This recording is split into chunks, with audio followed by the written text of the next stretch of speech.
E você tinha comentado também sobre a questão de nicho, né? Então vamos supor, o melhor cenário para você ter um e-commerce é quando você controla desde a fabricação, tudo do produto, né? Que é o que a gente chama de D2C, né? Direto para o consumidor. E eu sei que a maioria das pessoas não é esse o caso. A maioria das pessoas compra de N marcas e revende. E como revendedor, é mais desafiador, é mais difícil, mas ainda é possível. Fazendo o que, por exemplo, o Xté comentou. Se você vende vários produtos, tenta tirar alguns nichos dali. Então vamos supor que você vende alguns produtos de esporte. Abre um e-commerce focado em esporte, ou mesmo uma conta nos marketplaces focada apenas em produtos de esporte. Então, sei lá, raquete de tênis, badminton, bola de vôlei, basquete, enfim. E porque aí acontece aquilo, é muito mais fácil você se comunicar com as pessoas, né? Porque você é a marca que vende uma coisa só, né? Uma categoria de produtos, você sabe para quem você tem que se comunicar. E no e-commerce é muito importante, porque se você tenta falar com todo mundo no e-commerce, você vai acabar não falando com ninguém, né? Não atendendo não chamando a atenção de ninguém. E fica muito mais fácil você trabalhar com nichos assim, né, para, enfim, a sua comunicação ser o mais eficaz possível. E aí, mesmo que você venda vários produtos diferentes, você vai ter que abrir um e-commerce para cada um desses nichos. Pode parecer, cara, não faz sentido isso, eu vou abrir um e-commerce só e vou vender tudo. Mas apesar de ser mais fácil você abrir um e-commerce só para vender tudo, na hora de vender não vai ser fácil. Na hora de botar de pé é ótimo, vai ser muito mais fácil. Mas na hora de vender, não vai vender direito, porque a pessoa vai entrar no seu e-commerce porque ela está interessada em coisa de esporte, e aí lá vai ter um monte de produtos distraindo ela, ela não vai encontrar onde que vende esporte. Então o segredo é, não tente ser um outro marketplace, um mini marketplace, porque os marketplaces funcionam porque eles têm muitos dados das pessoas, eles conseguem, mesmo que eles tenham milhares, milhões de produtos ali dentro, só vai aparecer para a pessoa os produtos que ela de fato está interessada, né? E você não tem como fazer isso no e-commerce de uma forma fácil, com pouco dinheiro, poucas pessoas, né? Então, nichar é o caminho caso você seja um revendedor não oficial. Porque se você for um revendedor oficial, que só você vende aquele produto no Brasil, representante oficial e exclusivo, aí sim tem jogo, mas do contrário. A ideia do nichar, vamos continuar no exemplo do carro, eu tô meio automobilístico hoje. Você não consegue competir com o mesmo carro em várias categorias. Então, mais ou menos, esse é o nicho.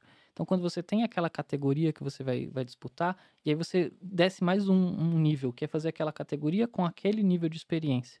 Porque pensa que o seu site está tendo todas as telemetrias, todos os sinais que você vai passar para todas as suas plataformas que você vai operar. Lembra que você está montando essa operação agora. Então, todas as suas plataformas de mídia vão coletar os sinais do seu site. Então, quando você está falando de um produto, ele vai coletar pessoas que têm a intenção de compra daquele produto. Agora, se você pega um produto que é muito distante daquele mesmo nicho, você está jogando tráfego para o seu site, quem está automatizando as suas ferramentas de mídia está consumindo os mesmos sinais. Pessoas que têm intenção de compra desse outro produto e pessoas que têm intenção de compra Uhum, desse produto. Só que são intenções de compra totalmente distintas. Então só vai acontecer 2 coisas, ou você vai confundir a sua plataforma de anúncio, ela vai começar a mostrar anúncios muito generalizados em termos de público, ou ele vai tentar atrair mais para um lado ou que mais converte do que do outro, e você vai achar que o problema é o outro produto, quando na realidade o problema é o público que você está atraindo.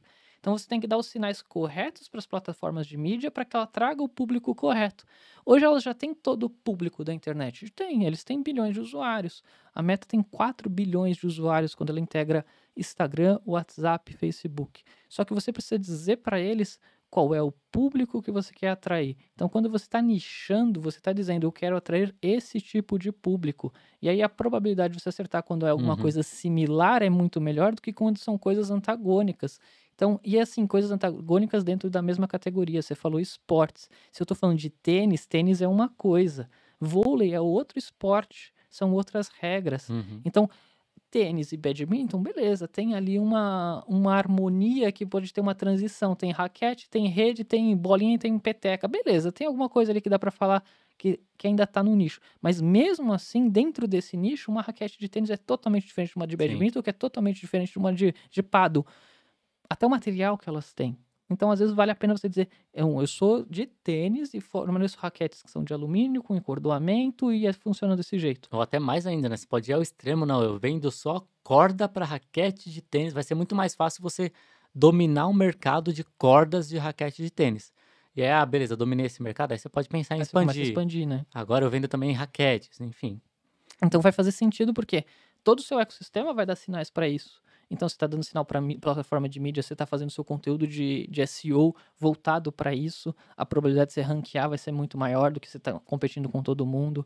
Então as coisas vão funcionar. Então quando você fala em nichar, é exatamente isso, é dar os sinais corretos para um público maçante. O público já está digitalizado, já está todo mundo no digital. A questão é como que você atrai isso.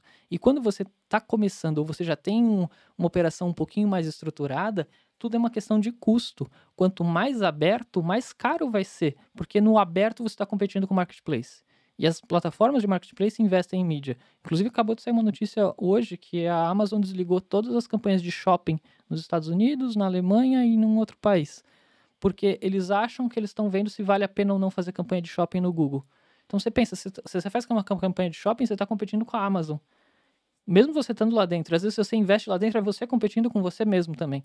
Então, você tem que dar os sinais corretos. Se você dá os sinais corretos, quanto mais nichado vai ser melhor. Ah, mas eu quero vender de tudo um pouco. Cara, começa. Então, você quer vender de tudo um pouco? Certo. Mas começa com aquilo que você é bom e você sabe que é o melhor Uhum. produto. E aí, depois que aquilo já ganhar uma forma, você já tiver um fluxo de clientes, você abre o segundo. E aí você vai abrindo. Mas tem que começar bem focado, porque é o seu custo disso. Pensa que quanto mais aberto, mais caro. Quanto mais nichado, melhor vai ser a sua rentabilidade e o seu lucro em função disso. Sim, eu acho que a pessoa fica com medo, né? Tipo, pô, eu tenho um monte de produto em estoque aqui, eu quero botar tudo pra vender, senão eu vou estar perdendo dinheiro. Mas a verdade é que a chance de você perder dinheiro tentando vender tudo é muito maior do que você simplesmente focar nos produtos ali, às vezes mesmo que seja um produto só, mas que seja aquele seu produto campeão, que é o que mais vende, entendeu? Então, claro que dá medo você depender de um produto só, mas foca nele até você ter fôlego suficiente para conseguir ir expandindo e experimentando e acertando, né, validando outros produtos também. Bom, eu acredito que a gente falou bastante, acho que já deu para convencer a pessoa dos motivos, né, que vale a pena ter um e-commerce sim, dependendo, claro, da maturidade dela, da situação dela. Ainda recomendamos começar pelo marketplace e para alguns produtos talvez nem valha, nem faça sentido você trazer para o digital, ou faz sentido você ter uma página, mas mais na questão de B2B. Então você tem que avaliar muito caso a caso, mas para a maior parte, né, uma coisa que a gente até já chegou a falar antes, a melhor opção para quem quer começar a vender de forma simples, rápida, barata, sem risco, marketplace. Mas se você quer escalar, você vai precisar do controle que só o e-commerce vai te oferecer.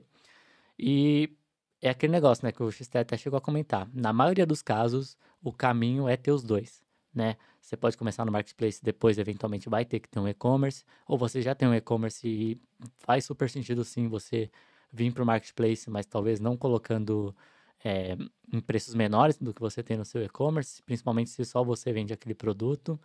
Eh, mas enfim, cada um tem seu caso, o e-commerce faz sentido, marketplace também faz sentido, e não estar no digital, dependendo do caso, também faz sentido, certo? É,